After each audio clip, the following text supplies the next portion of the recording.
Okay, so I'm just going to say it now up front. I'm sorry, but I'm not sorry, but I do have a lot to say on The Lacuna by Barbara Kingsolver. So this is going to be a long one. You might want to get a cup of tea. Welcome back to Bookish Brummy. My name's Mel and I like to review books. And today's video is the video where I do a weekly update of all the books that I've read in the last week. So we've got 2 books to get through today. We're going to be talking about A Stranger in the Family by Jane Casey and also The Lacuna by Barbara Kingsolver. So I will put timestamps in the description box down below about the times that I'm going to be talking about each book. So if you're only interested in hearing about one book, then you don't have to sit through it all. So I'm going to start off with Jane Casey, A Stranger in the Family. So this book was published in 2024 and it is the 11th book in a series called the Maeve Kerrigan series, which is essentially a detective series, and Maeve Kerrigan is our main character. So I've been following this series for a couple of years now and I absolutely love it. I really enjoy Jane Casey as an author and I really enjoy the Maeve Kerrigan character. I think she's absolutely brilliant.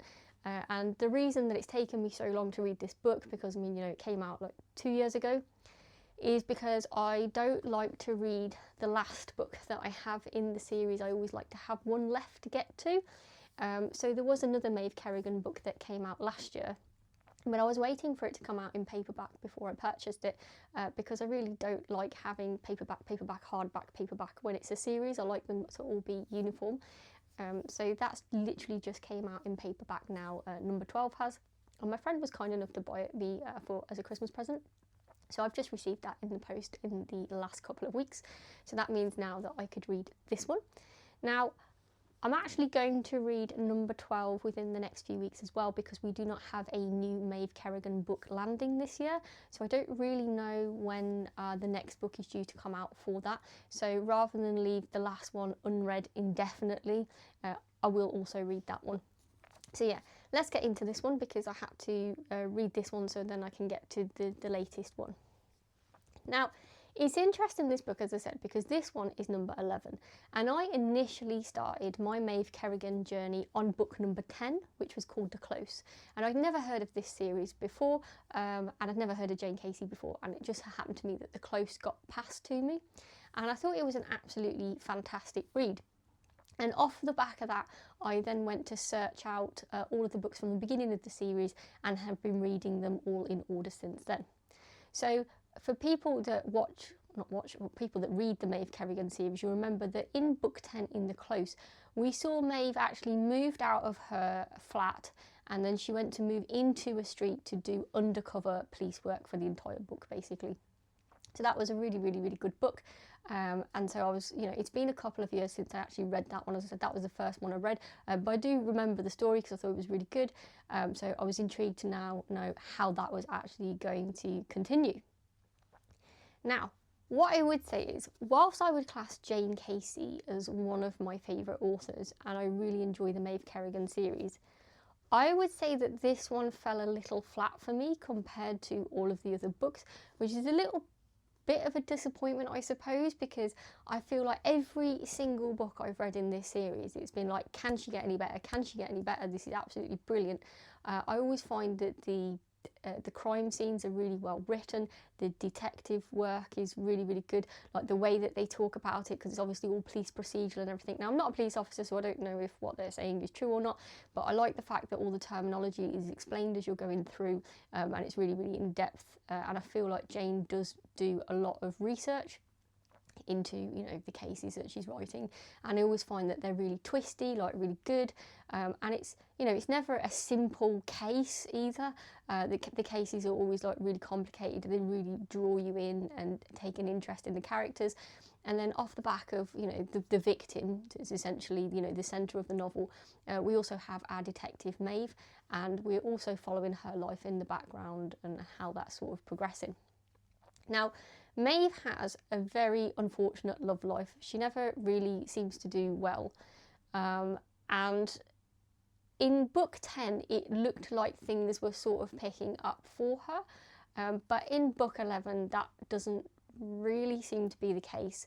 And I think one of the reasons why I wasn't overly keen on this book is I actually felt like there was too much of the book given over to, you know, Maeve's love life, or lack of love life, if you like. Now, I really enjoy, as I say, the police procedural part of this and the detective part of it. Now, I understand our main characters, you know, they need a backstory and they need to have a social life and a love life, and that is fine. But it's sort of like, if I say to you, anybody who used to watch the X-Files, the cases in that were like really intricate, really well thought out, really clever. And that's predominantly what the show was about, and there was a little bit of a sort of background noise with Mulder and Scully sort of kind of falling for each other, I suppose, but it didn't really take up a whole heap of energy. It was just there in the background.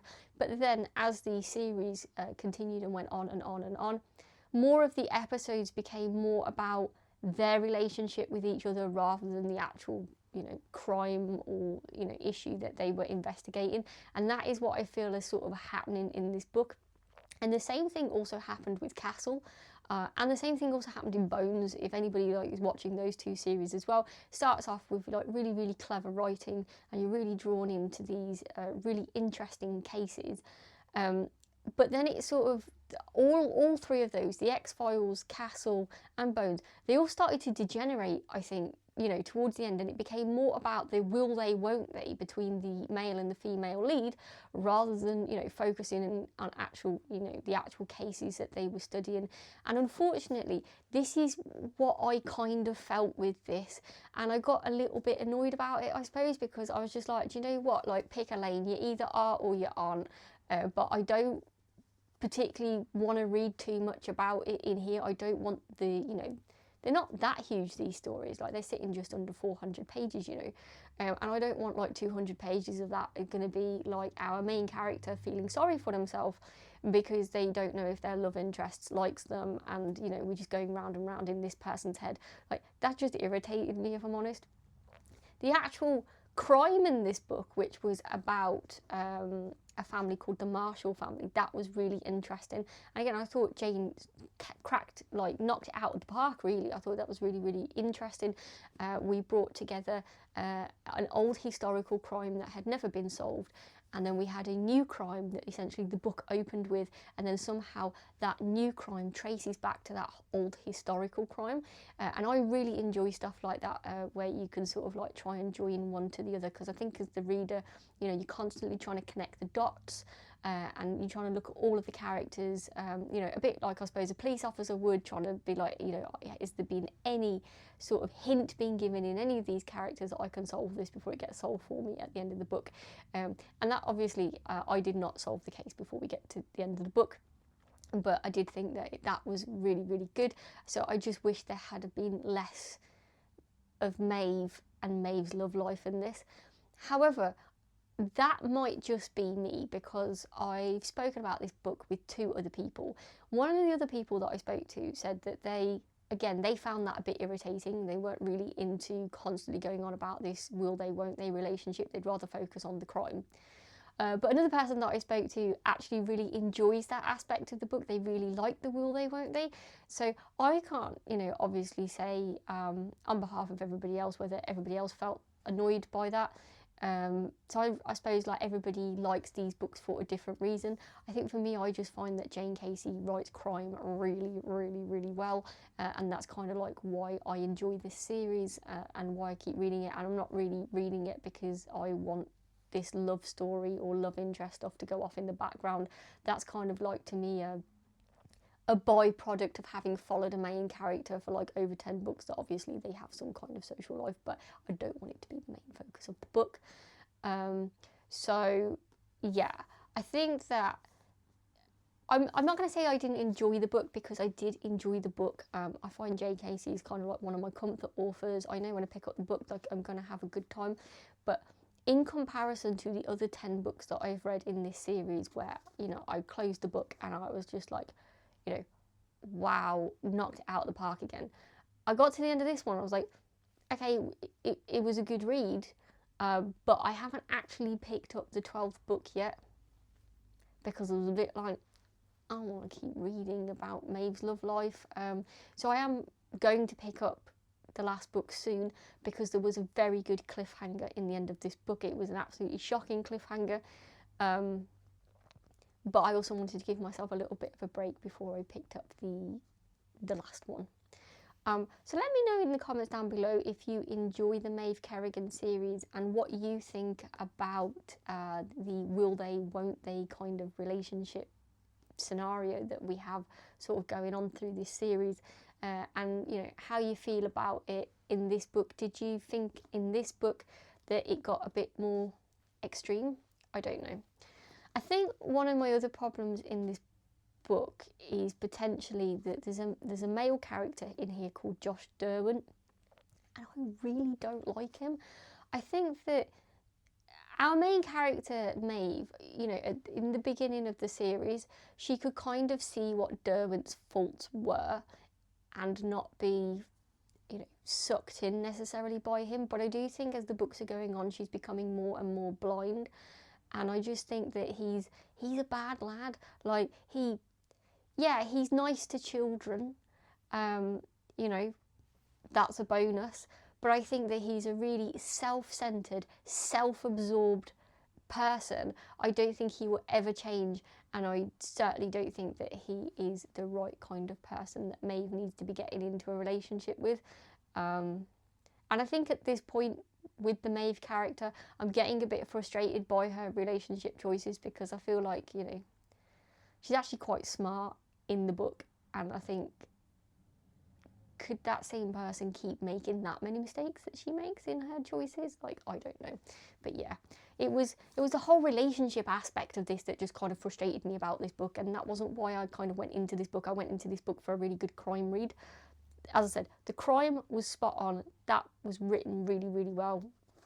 Just, I'd take a pass on the other stuff. So I think overall, whilst I would have probably rated most of the rest of the Jane cases in the series probably a 5, like straight out, because I, you know, want to read them again. I have the entire series, and I intend to keep reading them because there's so much detail in the crimes. You know, you forget bits and you can read them again.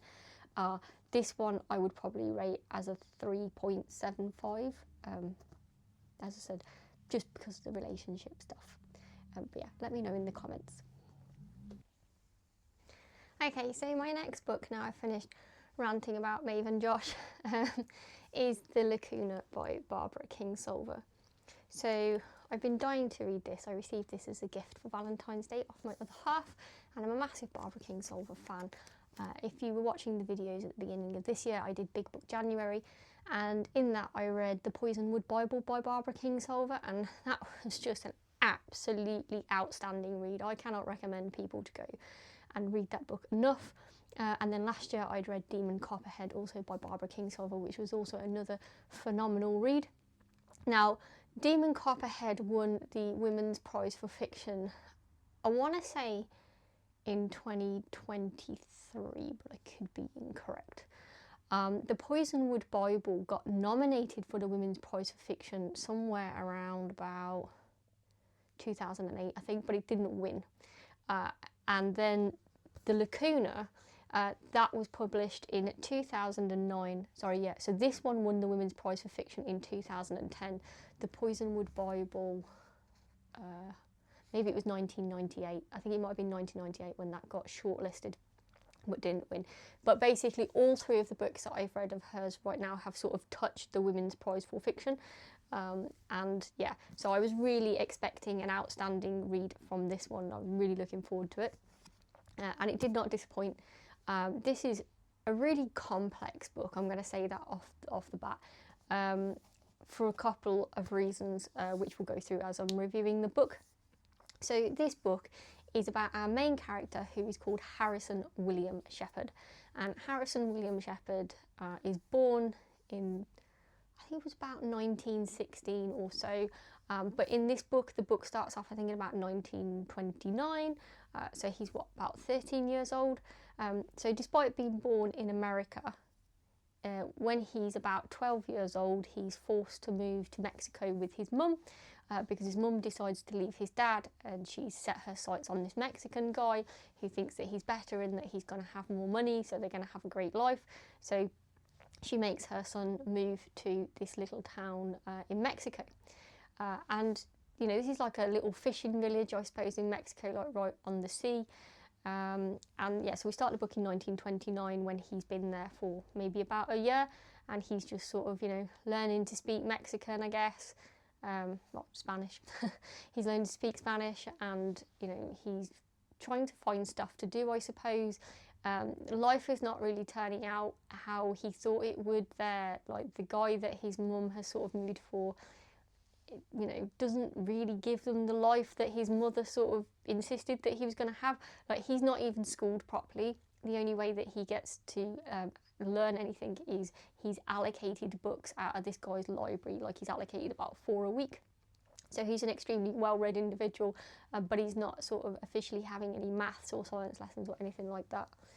Anyway, his mother is constantly always looking for, you know, where she can do better, and then essentially she then tries to run off with an American guy, and he's like forced to move house again.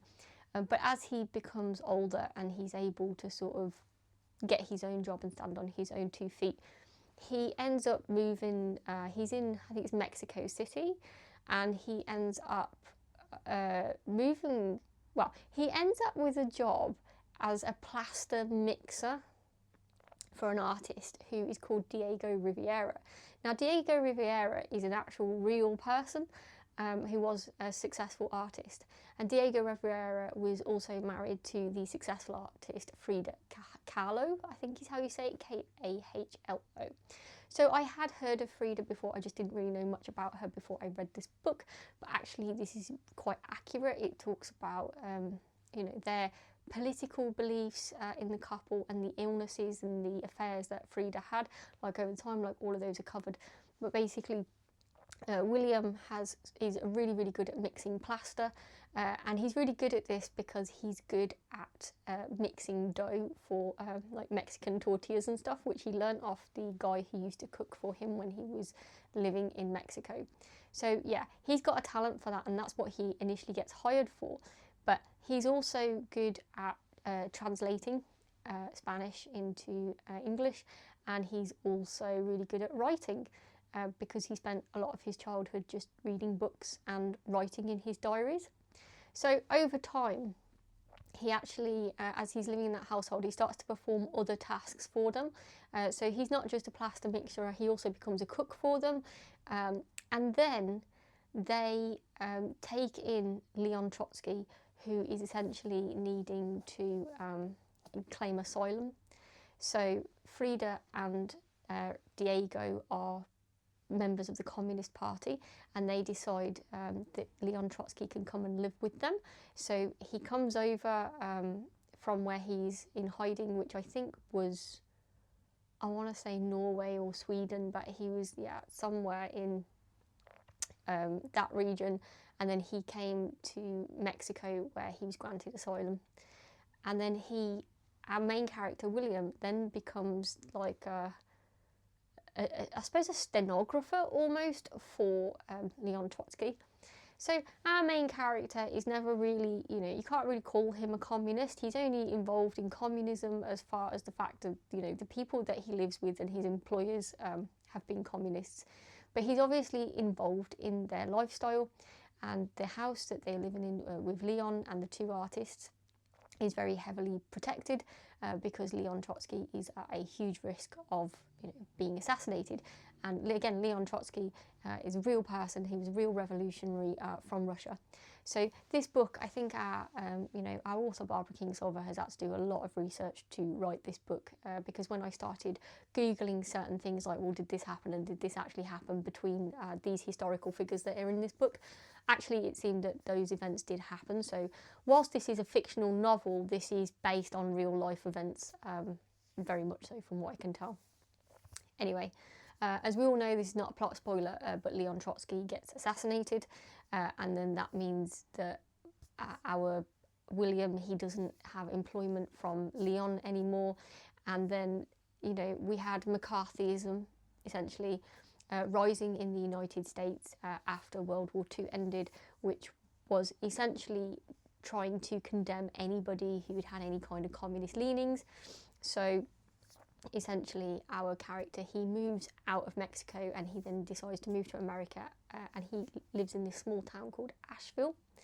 Now at this time when he moves, it's not after World War II, it's actually like during the war, but Frida and Diego had kind of sensed that it would be safer after what happened to Leon if William basically left them in Mexico and he moved into America, because he could actually do that because he had a father who was American, so he had an American passport, so he's able to do that.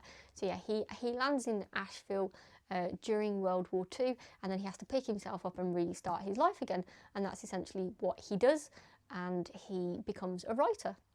And he writes 2 very successful novels that do well in the whole of America, and essentially he uses ancient Mexican history to sort of talk about the goings on of the war that's happening then, you know, from the perspective of Americans. And so those books do really well, and even school children are like asked to read those books.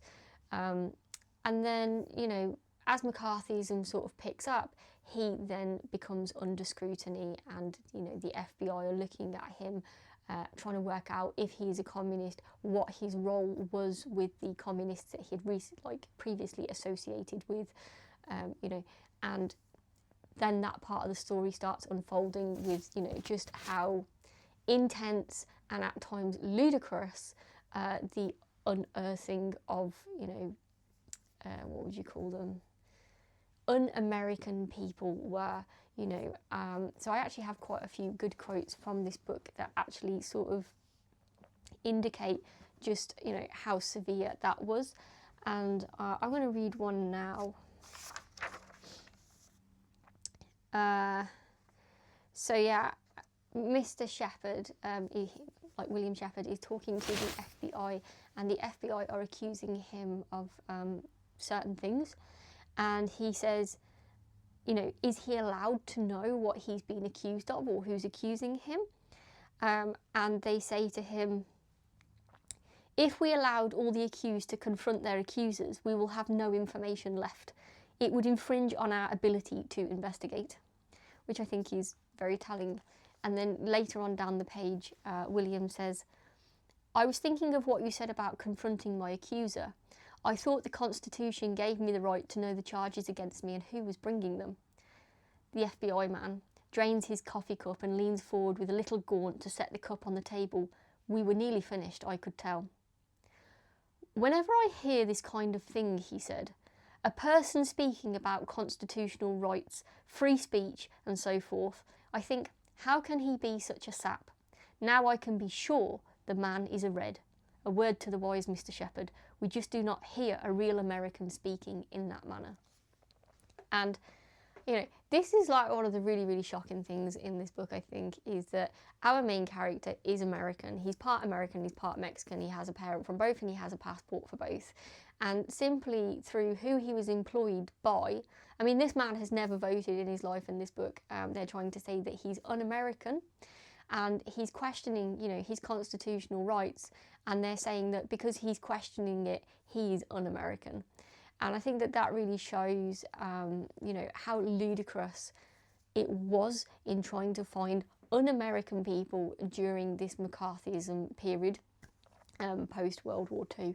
Really, really terrible. I mean, the book also talks about, you know, basically anybody who is undesirable, like anybody who is like German, Japanese, anybody who's a different colour, regardless of whether or not they were actually born in the United States. Like is actually an instance where it's spoken about a guy who's born in the United States. They're still trying to say that they're un-American and get rid of them. And that's really, really, really shocking.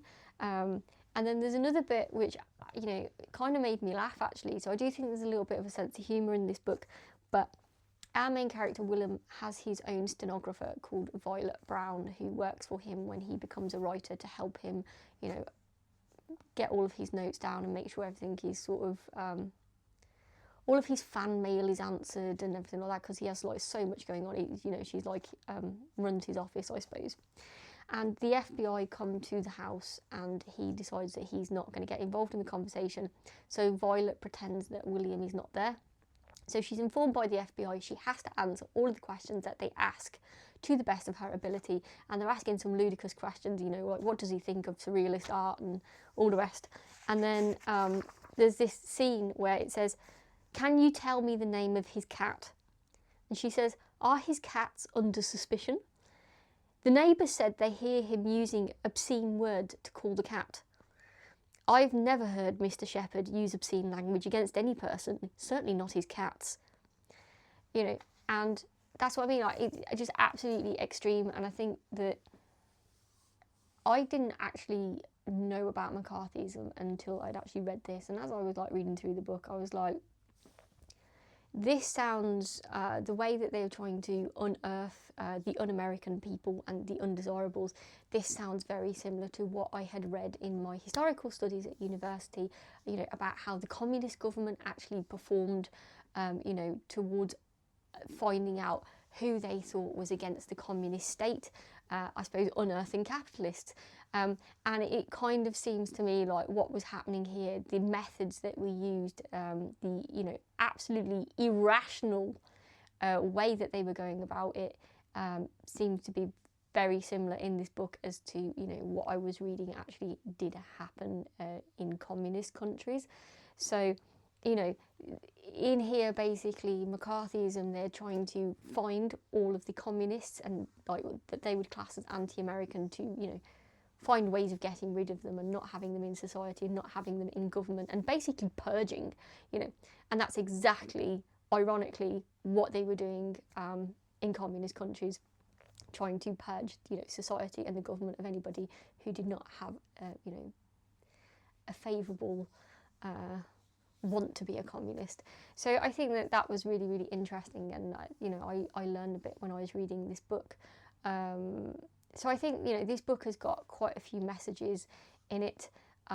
It's definitely historical fiction. It's very well done. We have like actual real historical characters in this book. William, I think, is the only fictional one, and obviously Violet Brown is like fictional, but the main characters like Leon, Diego Rivera, and Frida Kahlo are obviously real, and then the references to government in this are real, and then, you know, the actual purge that they went through post Second World War is real. Like, these are real events that have happened.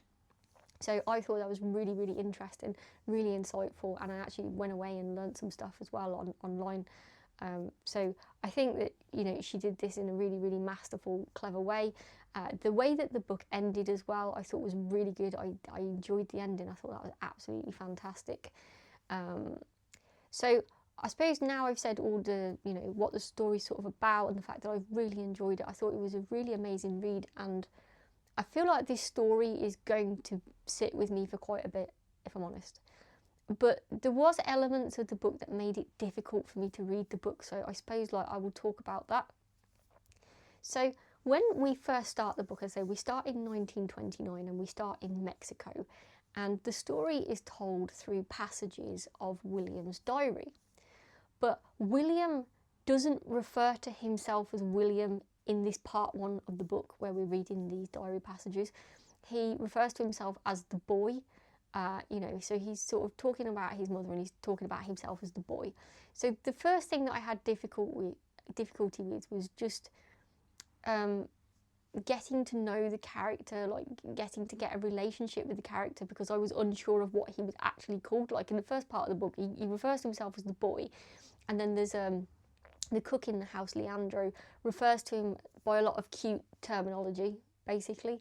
You know, I suppose in English the versions would be like, oh, honey and sugar puff and I don't know. Just cute little things like that that he referred to him as. So that was difficult at first, trying to form a relationship with that character when you're not even really sure like what he's called, and it's not being reinforced because nobody's calling him by his name. But the other thing that was a bit discombobulating, I'd say, in the first part of the book is that it's set in Mexico. So everybody there has got like Mexican names, and then it talks about, you know, the nearest towns and cities and the ancient history of Mexico. And there are so many words that begin with X or K that are almost unpronounceable. I found that really hard going because I just couldn't I just found it difficult to get through sentences where there was many of these name places dropped, because it was just, I have no idea how to pronounce this, and there were so many of them and you couldn't exactly go to Google for every single one because it just kept taking me out of the book. But this was not helped by the fact that the boy, William, he writes partly in Spanish sometimes and then partly in English. And again, I didn't really appreciate like those Spanish extracts in the book. It was just disjointed with the difficult names of people and places as well. Now, obviously, the book is set in Mexico, so I'm guessing, you know, if you're used to those names and places and you're used to Spanish, this might not be such an issue for you. But for me, I don't speak Spanish, and I don't live anywhere near Mexico, and I don't really know that much about Mexican history. So it was fun to learn bits of Mexican history from this book. But as a novel that you have just sat down with and you were like, wow, I don't really know where anything is situated. I don't know the main character's name, and I can't pronounce any of the other characters' names that he's sort of referring to.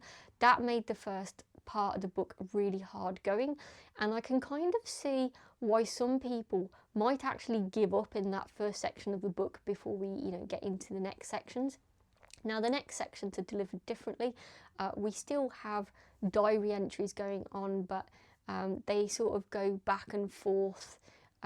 So we have like Violet Brown, who has put this, you know, which I guess is William's story. She's put this story together. So she's used his diary entries, and then very occasionally you have a news article which will, you know, reference bits that he's on about, and then she'll also come in and write passages, you know, about what was sort of happening at the time. And then we have letters. So we have letters between our main character and then other characters like the artists or his friends that he met at school, like when he eventually did get to go to school. And so that makes it all a little bit easier because the letters are, you're written, Dear William, and then he's signing the letters. So you're like, okay. So yeah, I would say that the way that the story is told gets easier after the first part of the book, and I think there's like maybe 6 or 7 parts to the book. So in reality, this book is like just under 700 pages long. So you're probably dealing with about 100 to 150 pages where it's a little bit tricky if you're not a Spanish speaker and you struggle if you sort of trip up in text over names that you can't pronounce and stuff, and you feel like you need to go to Google to find out how to say it and stuff. So yeah. But what I'm going to say overall with this book is that I couldn't really mark this down because the author has used, you know, Mexican names or used Spanish language in the text at the beginning of the book, because in reality this book is set in Mexico at various points, and obviously the characters in there are Mexican. So for a true authentic feel, you would have to, you know, call them by their Mexican names and also the Mexican places that are around them. You know, and I think that, okay, maybe the Spanish didn't need to be in there, but I guess it does add that little bit extra, you know, to our character to reinforce that he's actually bilingual and he can speak 2 languages. And I think that, you know, as I say, it's only a smaller section of the book that this happens in. I think it's unfortunate that it's in the opening part of the book because, as I said, some people might give up, but it's not really that big a part of a book, and actually the rest of the book is so masterfully written, and I really enjoyed the way the rest of the book was and how the story was sort of laid out. The story in itself was absolutely fantastic, you know, with, I say she must have done a lot of research in order to write this story. Very, very, very interesting, and this story is going to stick with me for a really, really long time. So I definitely think that I would rate this a 5 as well. Absolutely knocked it out of the park again, and I'm really, really, really looking forward now to the next Barbara Kingsolver that I'm going to read, because that's 3 that I've read now where the storytelling and the writing has been absolutely outstanding. So let me know in the comments down below if you've read the Lacuna and what you think of it. I feel that there's so much more that I can say about this book, but I'm just aware that I don't want this video to go on for too much longer, because I feel like it's gone on long enough, and really our other book was only discussed for about 10 minutes, and I say I could go on for quite a while about this book. So what I might do is I might do a video that's just about the Lacuna and review that separately, because I feel that there's so much depth in this book that I haven't even managed to get into yet. Like, I'm literally just giving you a surface view of the book, which is maybe fine if you're just considering reading it, because I don't think I've given you any spoilers, to be honest, in this. But there's so much more discussion that could be had about the history that this book is talking about, and the fact that we've got real historical characters in this book. So many more things that I really want to say about it. I just don't have time in this video. So I can see myself making a separate review video, like a more in-depth review of this book. So I'll probably post that within the next couple of months, because I'd really like to keep talking about this book, if I'm honest. Anyway, hopefully you've enjoyed watching this video. Please press the thumbs up button if you have, and please press the subscribe button if you'd like to see any of my future content. We're not going to be having a review video now for 2 weeks, but I will be posting a video next week that I've pre-filmed. It's just I'm going to be very, very busy for the next couple of weeks, so I don't have time to do any filming within the next 2 weeks.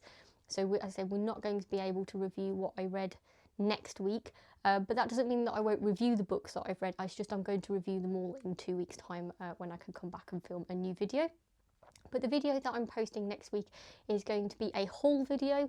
I've had a trip to book 66, so if any of you are interested in book hauls, there will be one being posted on Monday. Anyway, thank you for watching this video. Hopefully you've enjoyed it, and I look forward to seeing you again in a couple of weeks. Bye!